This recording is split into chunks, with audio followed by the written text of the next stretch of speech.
Welcome to Day 27. We have 5 readings for today. From Luke 14, verses 1 through 24, Genesis 45, verses 1 through 28, 1 Chronicles chapter 6, verses 31 through 81, the 38th Psalm, and Sirach chapter 34, verses 1 through 31.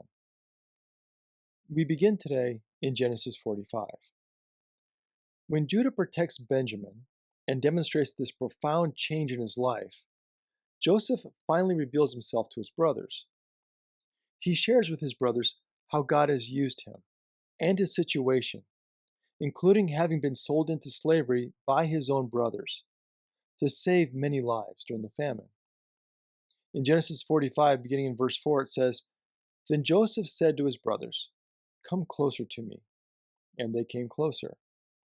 He said, 'I am your brother, Joseph, whom you sold into Egypt.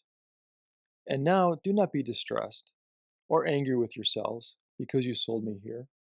For God has set me before you to preserve life. For the famine has been in the land these 2 years, and there are 5 more years in which there will be neither plowing nor harvest. God set me before you to preserve for you a remnant on the earth, and to keep alive for you many survivors.'" Throughout this entire encounter, Joseph not only wanted to see if his brothers had changed, but he also wanted them to see that they had changed.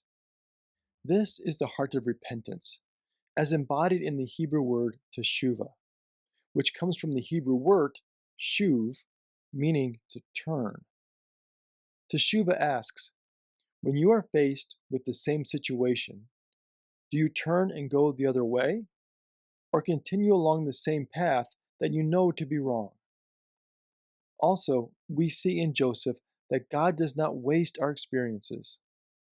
Joseph looks back over his life, the enslavement, the betrayal, the false accusations, and he sees in these experiences God working both in his life and in the life of his family.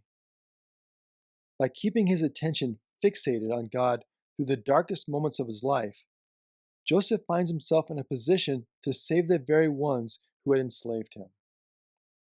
While we are on the topic of repentance today, let's look at Sirach chapter 34, beginning in verse 30. If one washes after touching a corpse and touches it again, what has been gained by washing? So if one fasts for his sins and goes again and does the same things, who will listen to his prayer? And what has he gained by humbling himself? So here in our reading from Sirach today, we see the same definition of repentance that we saw in the story of Joseph and his brothers.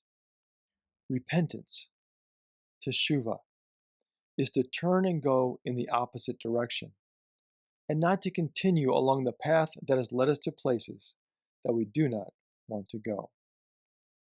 Thank you for joining us today.